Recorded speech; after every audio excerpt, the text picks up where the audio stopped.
Hey guys, welcome back to Seller Sessions Thursday 4 I'll say it again, Thursday 4 p.m.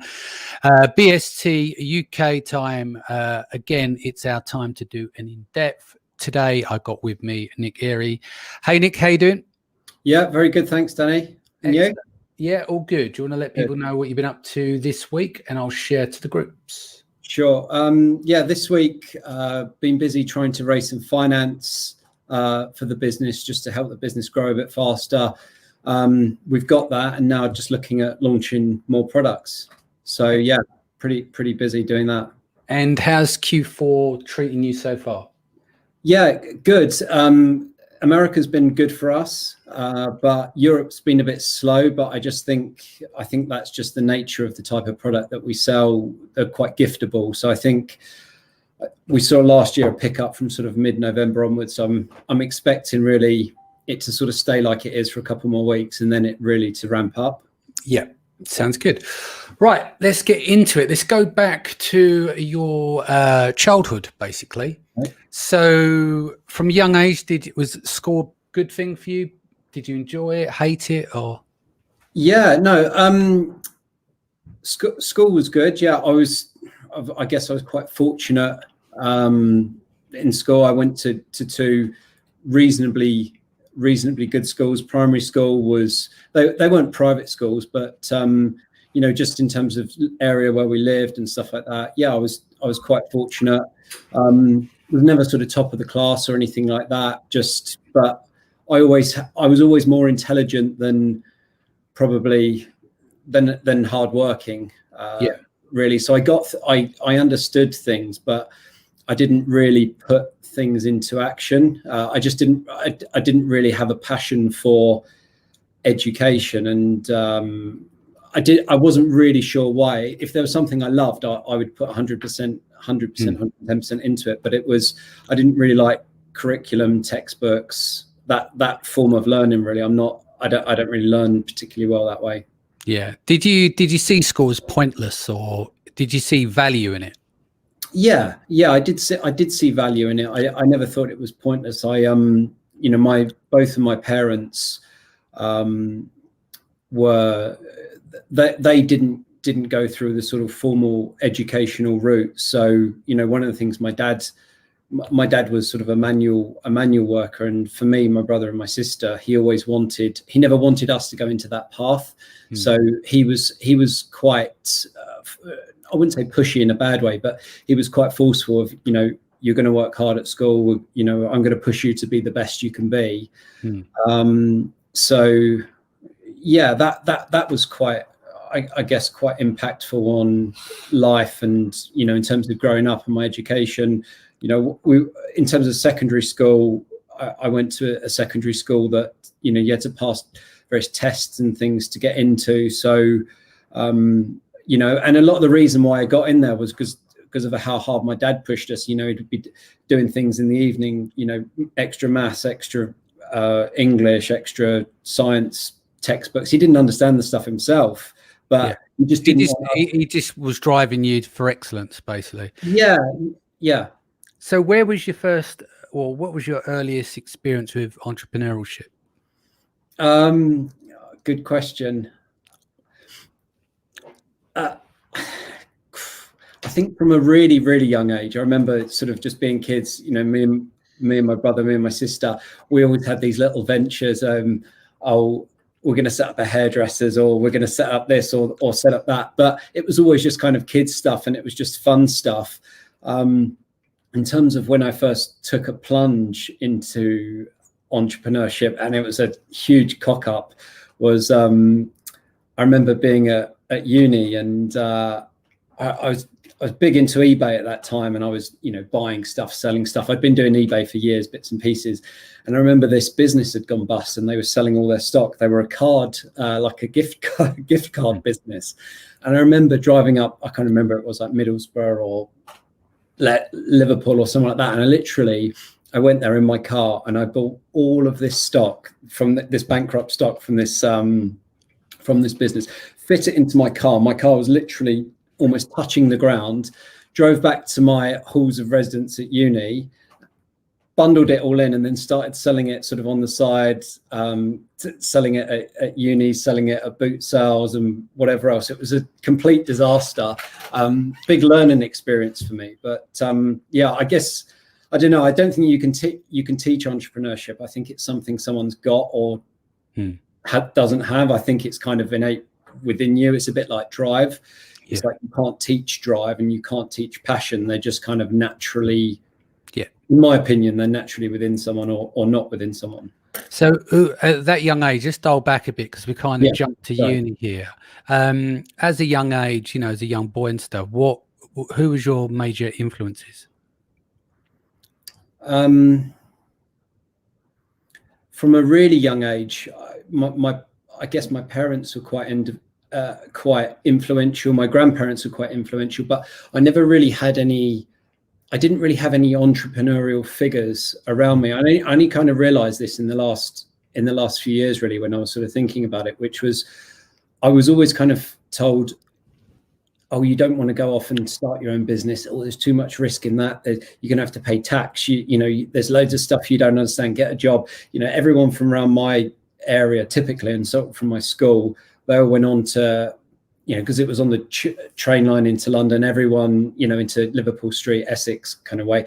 Everyone was either in banking or insurance or, you know, finance, that sort of stuff. And I was very much pushed down that route. So from an entrepreneurial point of view, yeah, I guess my idols were people that I'd sort of read about in books, like the Bransons, the Alan Sugars, the Dragons on Dragon's Den, like that stuff used to get me really excited when that came on telly. I was, you know, watching people's pitches, and, you know, I remember even at a young age just looking at people and being like, that's a great idea, or that's not a great idea. But I didn't really have anyone physically around me, certainly at a young age, that had been there and done it. And what about uni? What was you studying there? At uni, I studied business and IT. So yeah, I was at uni in Brighton, did it was like a sandwich course. So I did three years at uni and then one year in business.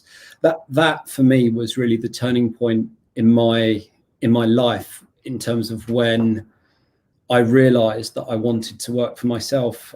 And I won't name names, but one of my friends at university, a guy I lived with, his dad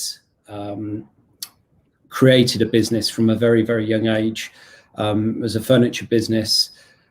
He started that in the UK, literally from nothing. Like took a kitchen loan, took a personal loan to do up his kitchen, in inverted commas, and ended the famous home improvement loans were one of the easiest ones to get from the bank. Yeah, I guess it was. Well, he turned it into a couple of £100 million. So it was a pretty good loan. And he was, so this is sort of one of my best mates. It was his dad. He exited his business after sort of 25 years, in our final year of uni. And I just remember seeing what a difference it made to their family's life. And I remember just thinking, wow, it's like, you know, I'd always been, I guess the sort of people I'd had around me, the sort of people I've spoken to in the pub, you know, friends, family, etc. It was always like, you've got the rich people and then you've got the poor people, and the rich people don't talk to the poor people, and the poor people don't. Can we get into that? Because you might have had a similar mindset from me. I know we come from different backgrounds, but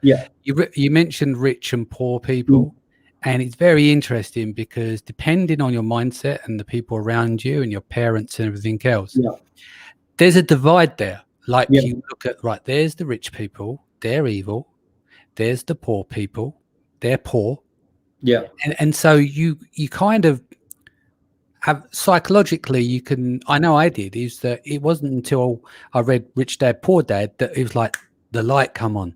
Not all rich people are evil. And what is rich? Let's define that. It's not, it depends on the individual of where that's from. So did you find that the people around you, this whole rich, poor thing, psychologically, how did that wash down with you?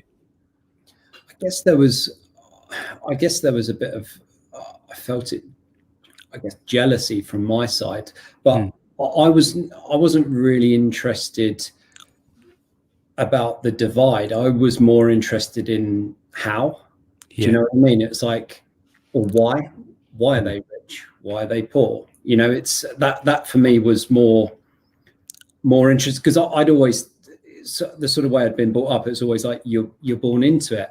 You know, how many times have people said to me, "Oh yeah, but you know, money makes money." It's like, yeah, but money also loses money if you don't know what you're doing. So I think that's just like I just think that's an excuse a lot of the time, people using that term.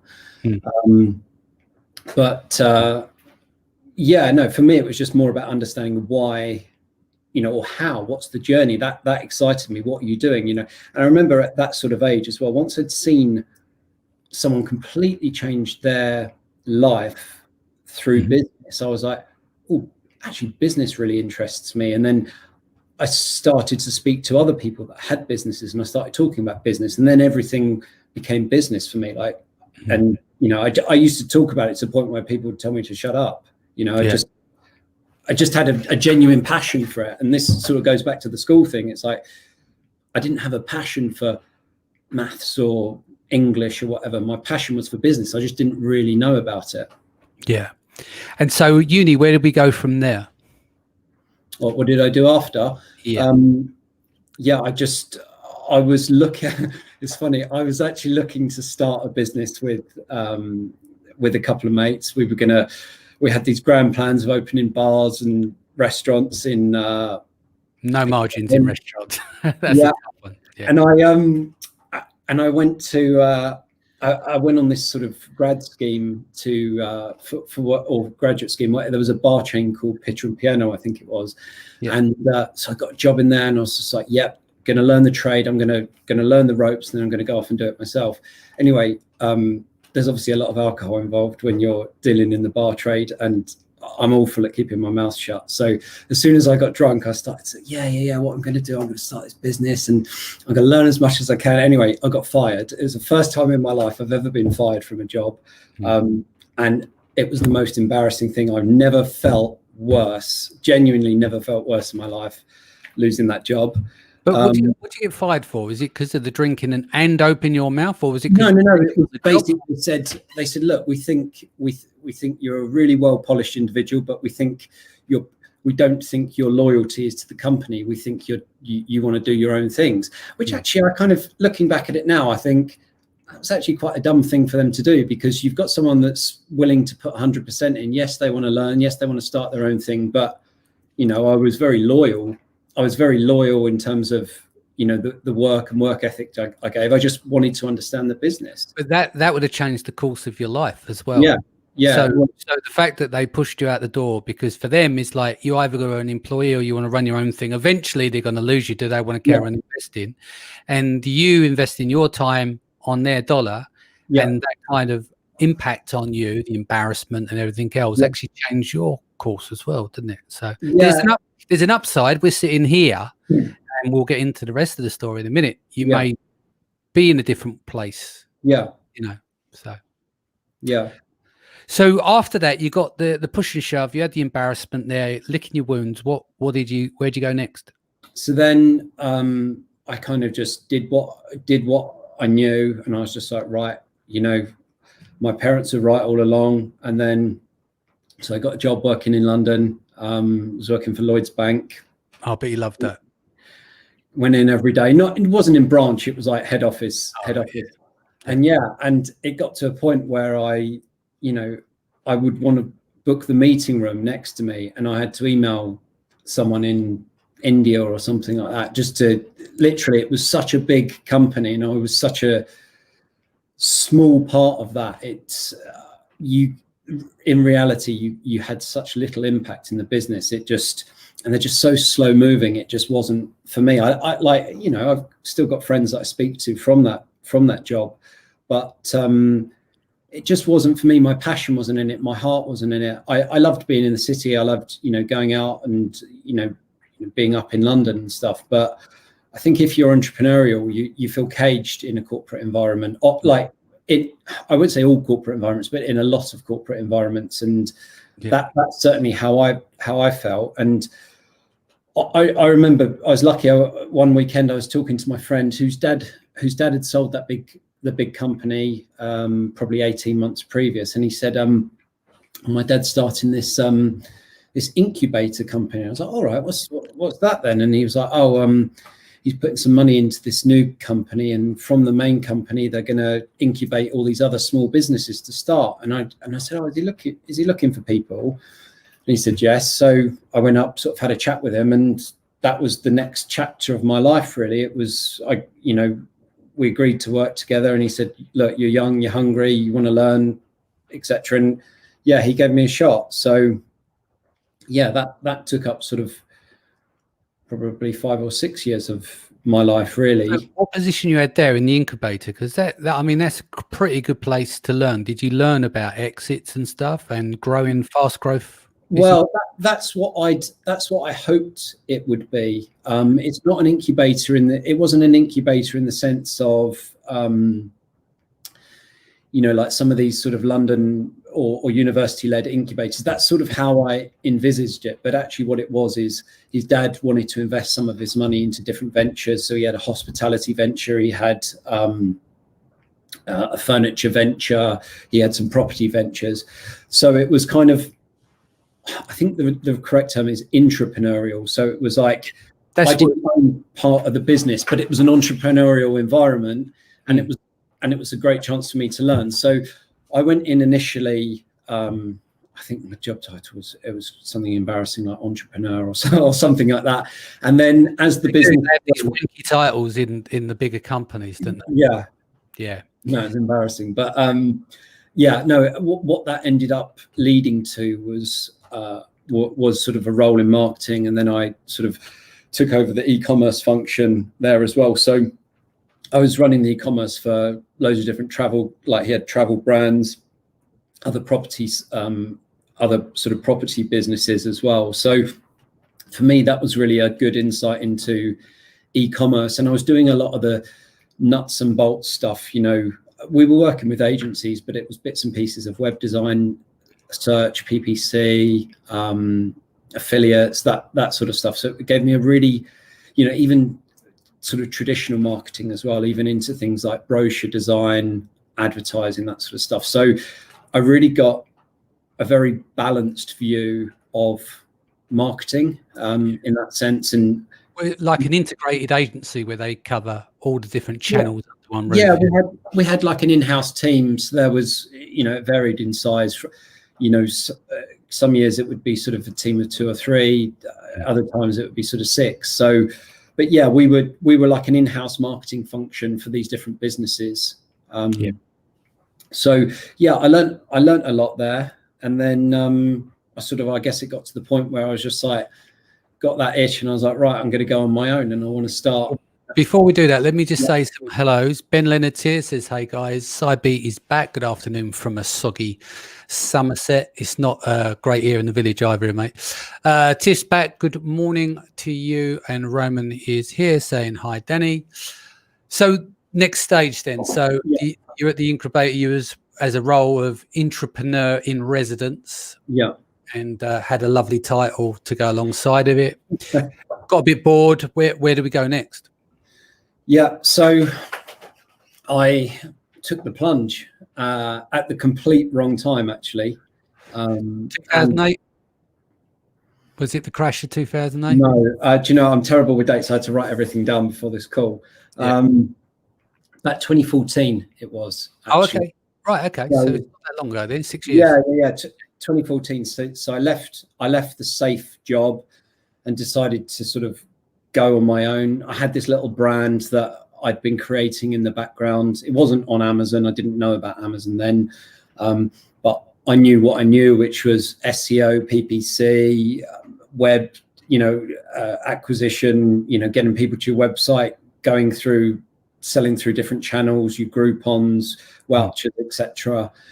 And I was like, right, Did you ever deal with my Voucher Codes? Because they were one of the leading around that time. I didn't deal with them, no. But I dealt with the others, and I dealt with some affiliates and things as well. No, I thought you know, I'm really going to go for this. And yeah, I put my heart and soul into it. I literally worked myself into the ground, like for years. Just, I remember it was funny. Like whenever we used to go on holiday, like I'd go on holiday with my now wife, who's my girlfriend at the time. Whenever I'd go on holiday or whenever we'd break for Christmas, I would just get so ill. Like just, I'd almost spend the first couple of days just ill. And it was just the fact that I was just working my arse off, just doing everything and anything. And I was just working so hard. I was just being so, just you're working off adrenaline, you're in the flight state all the time. And then when you stop, then you kind of crash, don't you? And then the colds come in and stuff. Yeah. And it was exactly that. And I was working hard and I was like, you know, I was like, I know what I'm doing is right, but I just could not get this business that I had to scale. I just couldn't. And I know the reason for it now, but I didn't at the time. And it was just can we unpack that? So this goes. Yeah, sure. So what was happening? It was I'd self-funded the business and we didn't have enough capital to scale and grow it. And it was pretty much as simple as that.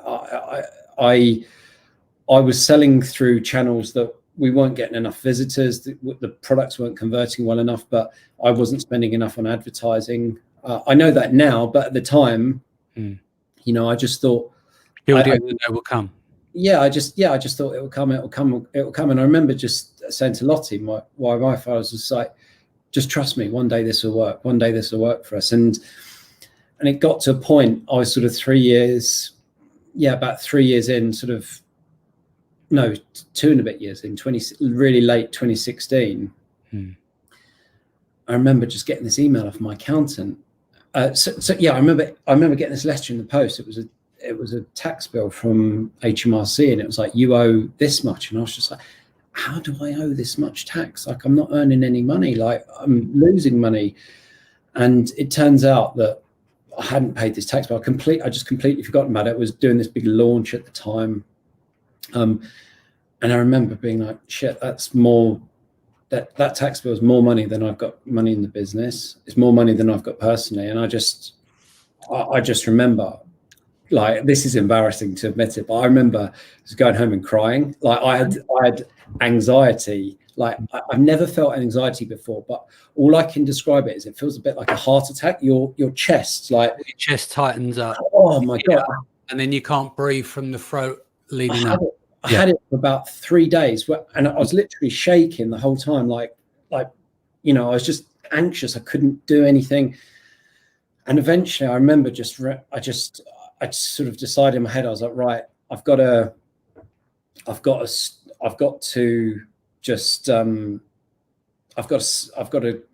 can this. I've got to stop.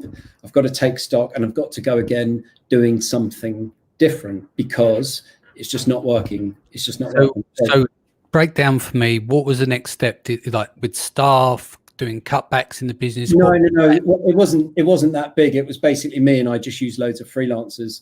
Okay. So, and it was also at the same time, like I think I had the week from hell. I got this cease and desist from a huge retailer, basically saying they're going to take me out. Then I got this tax bill. I just started selling this brand as well through Amazon. Like I had a vendor account, which I got through a friend that I shouldn't have had. And I'd had loads of problems with that, and it just, everything came crashing down. So I remember crying my eyes out.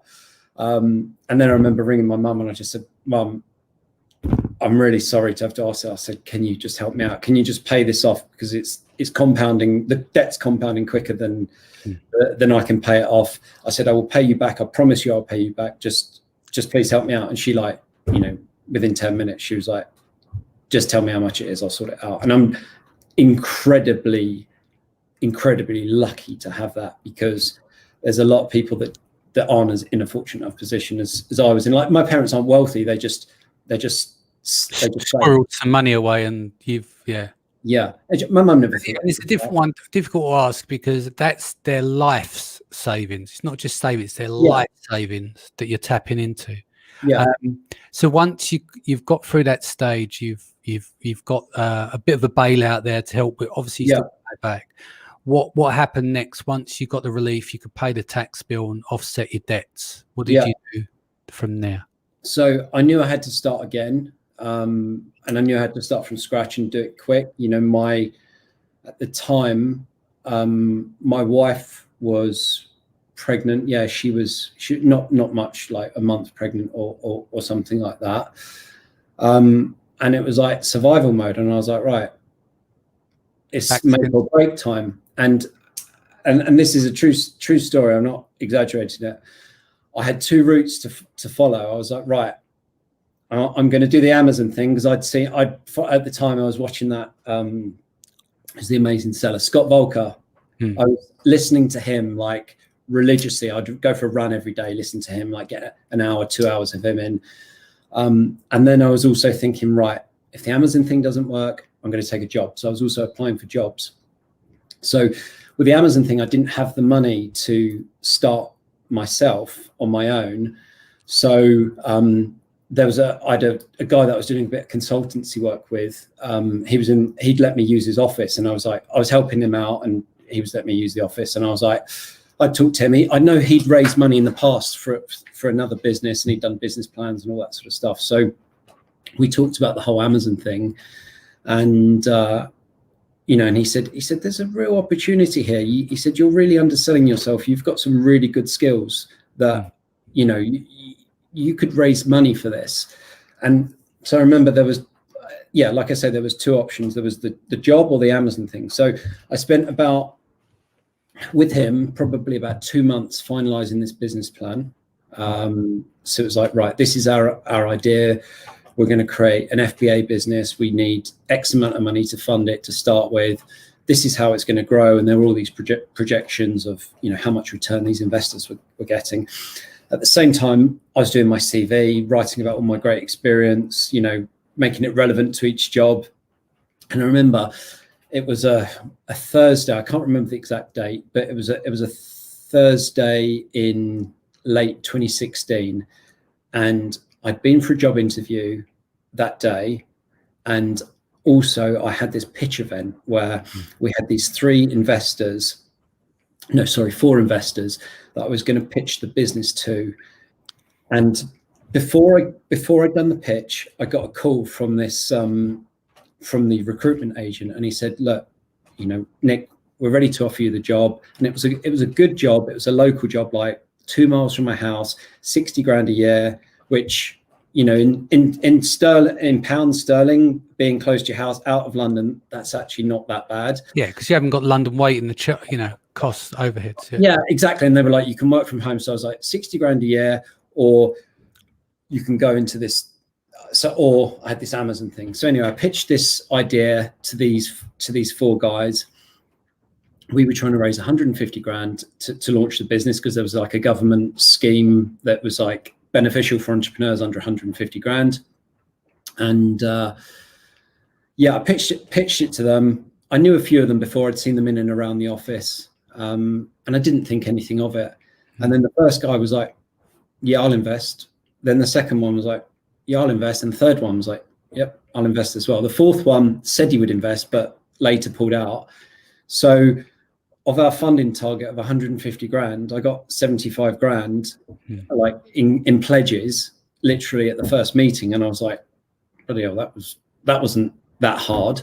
Yeah, because it's tough. Sometimes people go through 150 meetings before they finally land even a seed round or something. I mean, it sounds dramatic, but it depends on the idea and the validity of it and stuff. But it can be really tough. Yeah. Well, so I guess I remember going home that night, and I said to Lottie, I said to my wife, I said, I'm really torn here what to do. I said, I got the safe job with a decent salary. Or I said, or I've got the startup where I'm going to pay myself fuck all, and the chance it may fail. So I don't know if I'm allowed to swear or not. It's seller sessions. You can do what the fuck you want. Okay, good. Yeah. And she said to me, she said, Nick, she said, if you take that job, you're going to be forever an unhappy man. She said, that is not your passion. You've got to do it. You've got to get it out your system. And she was pregnant at the time. She could have been super selfish and been like, take the money, take the money. Yeah, because obviously, you know, you've got to think about the welfare of the child that's coming, etc. Exactly. And that was the best bit of advice any one person has ever given me, because I declined the job, and then I sort of put my heart and soul then into trying to raise the other 75 grand, which probably happened over the course of a month. I just contacted everyone, and obviously I had the leverage from that.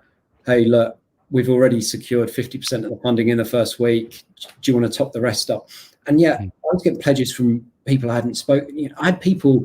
I remember one of our investors was someone an agency I'd worked with, and I put something on LinkedIn, and she's like, Nick, this sounds really, really interesting. Send me a bit more about it. I went for a meeting up in London, and she pledged £25,000. Like, it was, I think investments a lot as much about the relationship with the person as it is about the idea. It's mirroring as well. If you've already got 3 in, it's a lot easier. It's getting the first one over the line, and then you've got that where you can say such and such is in. You've got some credibility. Yeah. And the first one's normally the hardest to land, you know, because you went for, let's say, on a big scale in terms of raising investment, 25k is seed money, and if they lost it, it wouldn't really affect most people, unless it's a private family and friends investment. Most of those are punts, aren't they?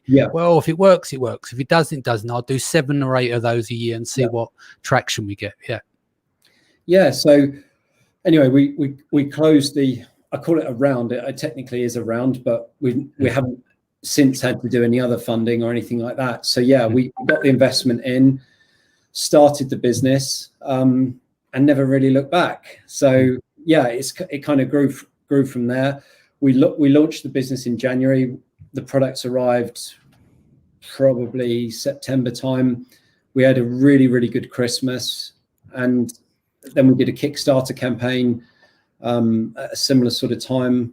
And the business has just kind of grown exponentially from there, really. But it's really weird because I can't really describe it other than, you know, I've never thought of the investor money as my own money, because it's not, it's the company's money. But there's something psychological about using your own cash for something and using someone else's cash, because there's a responsibility to both. It depends on who you are as a human being as well. Like, I know that when we went down for $500,000, I was sick as a pig, but I knew but for the investor, for him, that he could offset that against taxes and stuff, is a multimillionaire. So, but still, you feel a responsibility to your team, to everyone else. So and it's that, but it's also Danny, it's the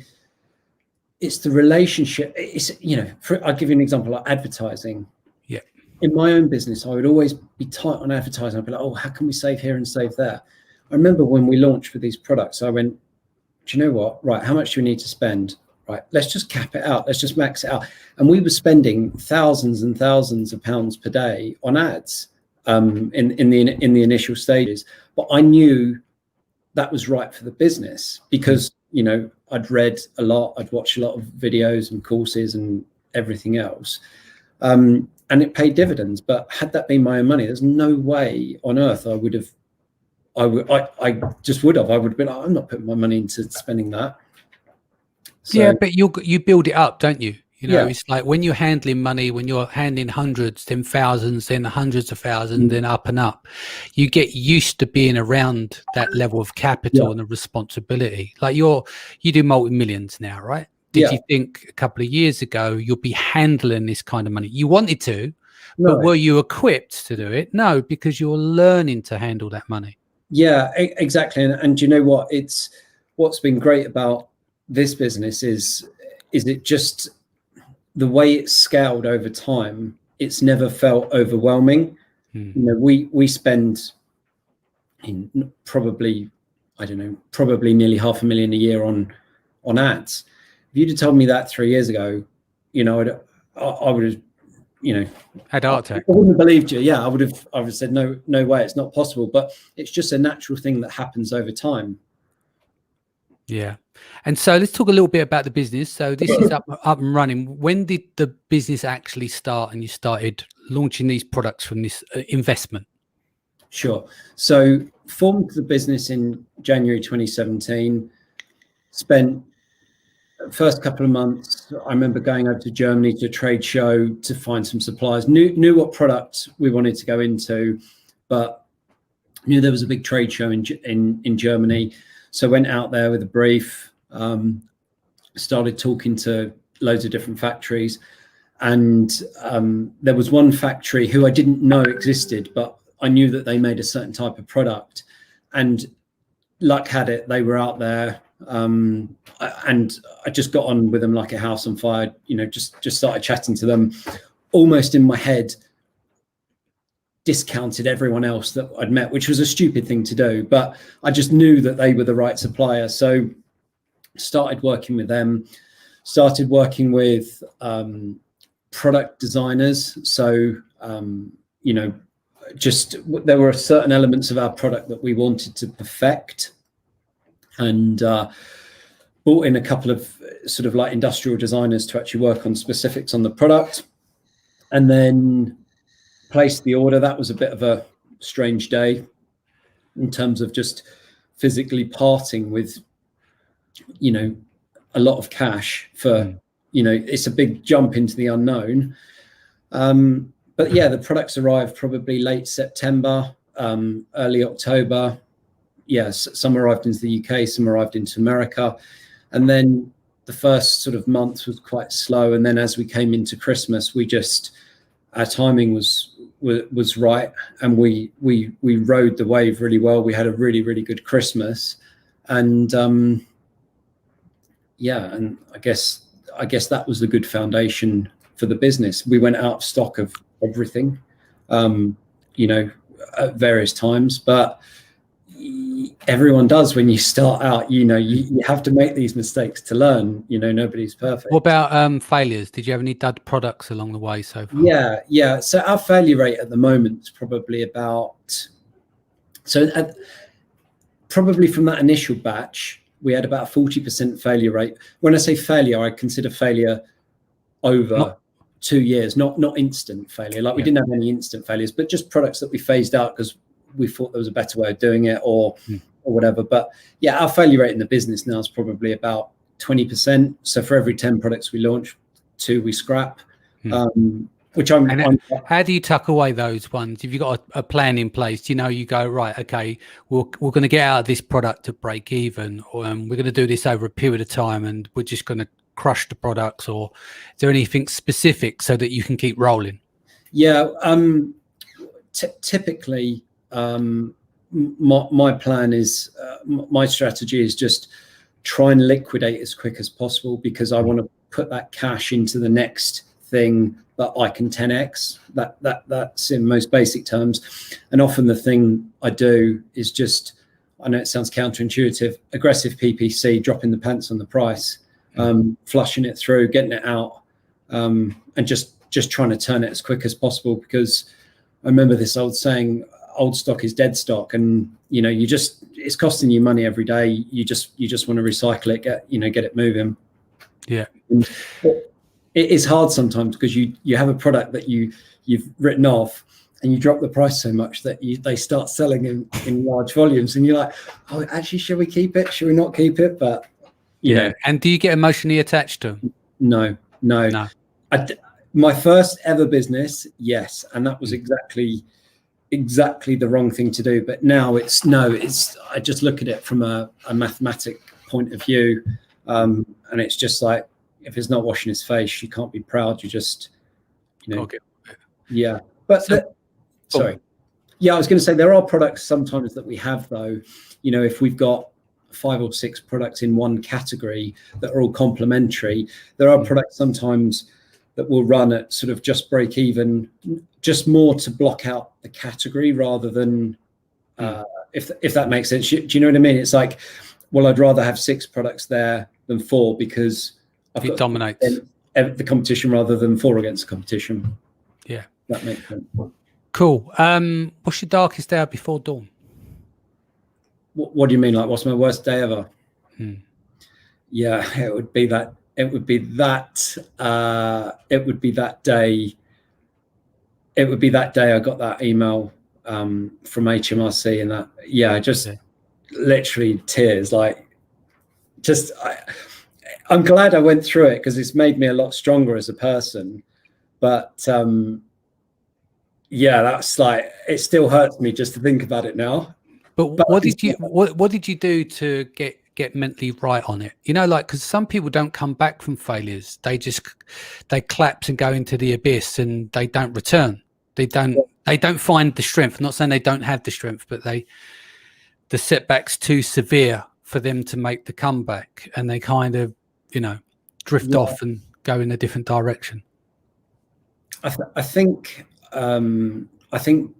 being able to talk about it, you know, just telling people, you know, even admitting to my wife, you know, I messed up. You know, it's almost like when I was explaining it to her, saying, this was wrong, this was wrong, this was almost like you were analysing the breakdown of the business. Yeah. You knew. Yeah. And I don't know, I just generally as well, I'm just quite a positive. I just feel quite positive. Like, I'm quite a positive person, so I can always smile about stuff. Like, even like, you obviously know what happened to us at the weekend, and even through that, you know, you still find the time to be able to smile about stuff, and just be positive about stuff, because, you know, there's enough negativity in the world, and it's just, I don't need any more of it. Yeah. Do you find that, you know, once you like, let's call it, you have a little pity party, and then you take extreme ownership of it. So did you find that's a play that you did to get over that? You took extreme ownership, because like you said, you talked about it, you knew the failings. Some people, they'll fail and they won't admit that to themselves. So they're not allowing for the extreme ownership. Once you reach that state of extreme ownership, so I think that's when people can move forward. Yeah, I guess you're right. I've never really thought about, I never really kind of deep analysed. Well, maybe I've had more failures than you that I've had to take extreme ownership for. No, I've never sort of deeply analysed it before, but I guess you're right. I was able to be self-critical, and you know, it was even things like, you know, not knowing my margins on products and stuff like that. And it's stuff like that now, like everything in my life now. I know this is a bit psycho, but literally everything in my life, I've got spreadsheets for numbers, for this, for that, because of that fear, that monetary fear I've got. Well, you learn through pain, right? So you knew you fucked up on the margins. Now you're over obsessed that everything you know the margins on. Yeah, exactly. Like for my business, I've got cash forecasts, and the accountants are saying, "Oh, no, you kind of that's not." And I was like, "No, trust me, this is how I run the business." And you know, and we've never run out of literally never run out of cash once ever. I do it in my personal life, income expenditure forms. I've got like net worth statement for this and that. So you've got, you know, you're just always analyzing stuff and looking at stuff. But that's because of that dark day, you know. And I'm never ever getting to that point in my life ever again, because I just won't let myself. It's like now, you know, finally, yes, the business is making money, and it's like, what's the first thing I do when we've got some money? It's not, oh, go out and buy a flashy car. It's, okay, well, let's get a property, let's get a side investment. So at least then we've got another income stream. And then the next one, the next, do you know what I mean? I'm kind of like, I'm building a safety net so that I never have to go through that again. Yeah. And how are you on the road back to paying back the debt? Because you borrowed. Sorry, I didn't explain that. Yeah, I paid it back pretty bloody quick, actually. So yeah, I did a couple of sort of quick consultancy jobs. I sold some of the assets in the business, and I paid it back. So yeah, my mum was happy. She didn't expect to ever get it back. But well, they don't, do they? It's unconditional love. So they give it to you, and it's like, but yeah, no, you got it back to them.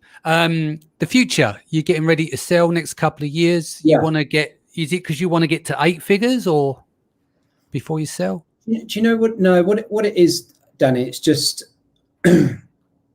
I'll explain what happened at the weekend. So over the weekend, this weekend, first time it's ever happened to us.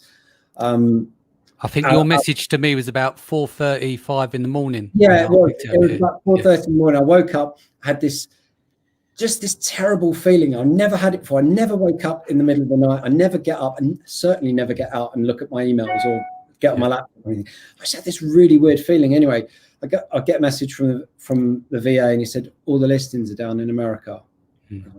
Logged on.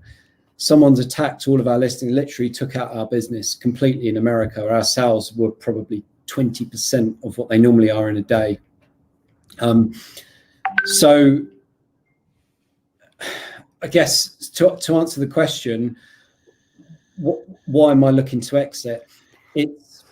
I understand sometimes there's some fragility in this type of business. There are sort of dirty players in the market from time to time. Largely it's fair and it's fair competition, but 1 in 100 you're going to get someone that just wants you gone and wants you out, and it worries me. So what I'm looking let's for, be honest, Amazon can be a complete cesspit. You got some of the greatest people you could ever meet. We've met some great people through Amazon, but there is a small proportion of it that's a fucking cesspit. But that's like all industries, all businesses, that wherever you go, you're always going to have the light and shade of stuff, aren't you? So that's it was funny because when our listings got taken down in America, I thought, you know what, I'm going to do the right thing here. And I don't know why I did this, but I emailed our main competitor, and I just said, hey, just want to let you know, I run a family business. Our business got taken out badly in America last week. I just wanted to give you guys a heads up. And I said, if it happens to you, I just want you to know it's definitely not coming from us. And if you need any help, I'm more than happy to help you out. Didn't expect a reply. Got a reply the next day. And he said, I'm so pleased that you reached out to us. The same thing has happened to us. Someone took us out. I thought he was going to say that he came back to you and say, I've reinstated you.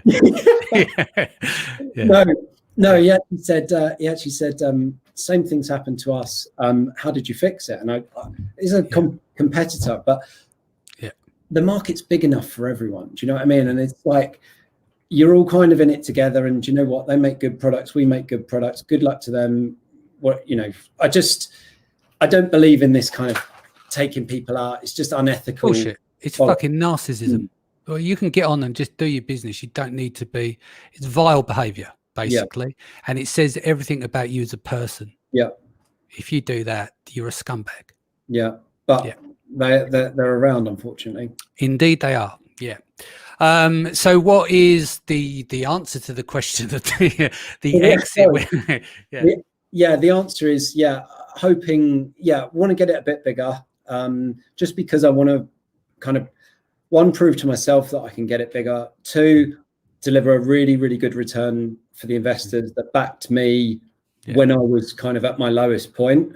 And it's kind of a bit of bit of security for the family, and then I want to go again because I love what I do. I love coming into, I call it work. I love coming into work every day to do what I do. I love making great products. I love working with the people that we work with. We've got a great team here, and but I just want to do that with some security. Should bit of legacy money, go again.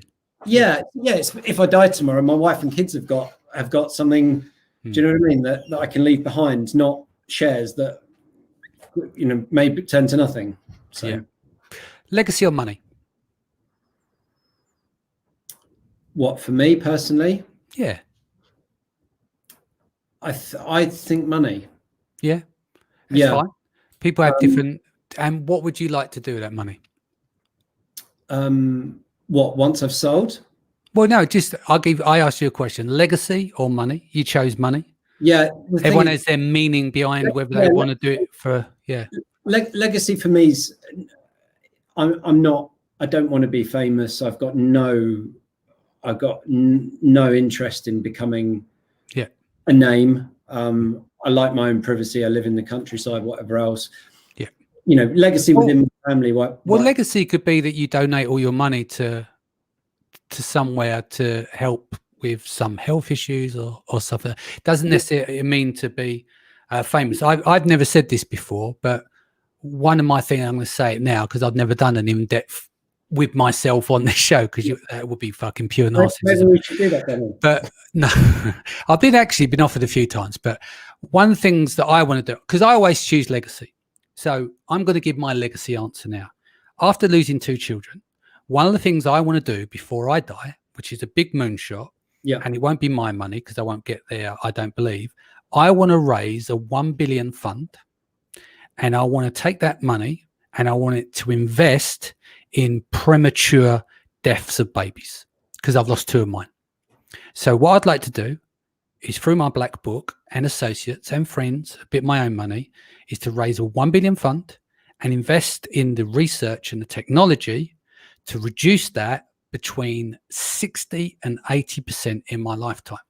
So people don't have to know that. I mean, I've just said it on the fucking podcast, but people don't have to, you don't have to be famous or anything to do that. But your legacy is that you've done something and you can walk away and you feel good about doing it. But I understand what you mean, because some people see legacy as becoming famous.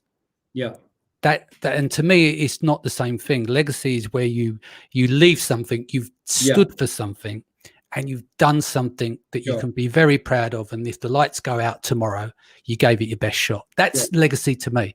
But then some people have said with money is that they'll get the legacy later because they'll get the money first and use that money to do the legacy. So I always ask that question because it's very open and it can mean so many different things. So go on, back to you to give you the context. I think obviously that, you know, that the charitable thing is incredibly close to your heart and it's very personal to you. So my take on it is, and the reason for me choosing money was, or is, that I feel that if you can't help yourself, how can I help others? So there's a couple of people in mind that I have already. So once I've sold the business, there are people, entrepreneurs that just haven't quite got there yet that I want to help. I remember there's a guy called Simon. He reached out to me years ago, met up with him, wanted to do a business together. I said, look, I can't because I got this business, etc. But he's someone like I want to personally help, but I'm not. I'm. This may make me sound bad. I'm not one of these guys that just. I'm not going to give tens of thousands to a charity because I don't know how it's spent. But what I would rather do, and I would get more pleasure from, is personally like coaching and helping a couple of individuals in their journey and seeing how I can help them. But that person I choose has got to be the right. Do you know what I mean? I want them to be like that. I don't want them to be someone that's going to just build it and keep it. I want them to be like build it and give. Do you know? I think build it on. That's pay it forward. That's my thing. Okay. And how would you like to be remembered? Just as a like I said, not in a famous way or anything like that. It's just like, you know, just a good person, a good laugh. Yeah, just someone that was always smiling, someone who's always having a good time, and just someone that gave life a good crack. That was your in-depth. How do you feel? I don't feel any different. I feel slightly interrogated. I didn't think we'd be going. That's the thing, and you probably shared a little bit more than you normally. But I think this is why people love the in-depths, because they get to see all the real people, and the rough rides along the way. Because I think sometimes people get confused how tough business is, whether you're an entrepreneur or just a standard, not a standard. Let me rephrase that, or just a business owner who just focused on running that business and not creating more businesses. You know, it depends how you look at entrepreneurship. But so the best way for people to reach you, I know you don't want to be famous. This isn't famous. We're in a tiny little pond called Amazon FBA, so don't worry about that. But point is if people want to reach out to you and have questions and stuff, I think so. Reach out to me on Facebook. I think the links below, or you'll put a link to me on Facebook. For those on the podcast listening back, NIC, what is it, Nick? NIC. My Facebook name is NIC, and then the name KE, but it's like Nick E. You can find me on Facebook. But I think, you know, I don't know what sort of listeners listen to this podcast, if it's the advanced sellers, if it's the beginners, but I think the message I would like to give to everyone is just like, if you're not sure, just start. Like, even if you just start small, just start, because you get so much more from starting, and you learn so much more from starting than just reading. And you learn everything from doing, and just do and talk about what you're doing to everyone and anyone as well. Like the number of times in this business, I've spoken to people in, friends of friends, my wife's parents' friends, and I talk about the business with passion, and oh, we love doing this, so we'll make great products. And I get offers now. Like I've had so many offers. Oh, Nick, do you want to start a business together? Nick, if you ever need cash for your business, give me a shout. I've always known you've had it. I've always known you're going to win. You'll be surprised at how many people have just sort of willing to link up with when you. you're winning. They're all there, aren't they? And I mean that in the nicest way. They are. What I mean is that you're up and running, you're passionate about it. People see that you're successful. People want to be involved in that, so they're willing to invest. Yeah. But that doesn't make them bad people. People want to back winners, right? Yeah, that's true. You know what it's like when you failed. You can't hit a barn door with a banjo, right? So you have to pick yourself up out of that failure. Yeah. Turn that failure around into something that's winning again, because you see people look at you a different way. People will treat you in a different way. Yeah. Trying to go and get a job after you just failed is toxic. I've sat there when I failed, and I went for a job interview, and I just got chewed out. It's like, what have you done? You're a fucking failure. Yeah. So I didn't have a choice. Do you know what I mean? And it's like, who are you interviewing me? Like, I've achieved shitloads more in my life. But they were right at that time. I'd failed, so I had nothing to offer them in that role. I would have been better off being in a job and bumped along with potential than failing. Yeah. Yeah. So, but that was a good day for me. A bad day. Yeah. It was a good day because it builds resilience. So, people want to back winners at the end of the day, and you just got to look around you in your circle, who was there before, who was there after, and everything else. And that's how you make your assessment, really, isn't it? It's really straightforward. Cool. Right. Let's wrap here. Guys, if you haven't voted already, finals is next Wednesday. Sellerpole.com, brought to you by Thrasio. Make sure you go in and vote. Closes midnight UK time on Tuesday. Votes will be announced on the Wednesday. We'll be bringing on to the show some of the winners if they're up and about. And have a good weekend. Take care of your friends and yourself and your family. I'll be back here for Mindset Monday next week. Hope you're well, and thanks for your time. Take care.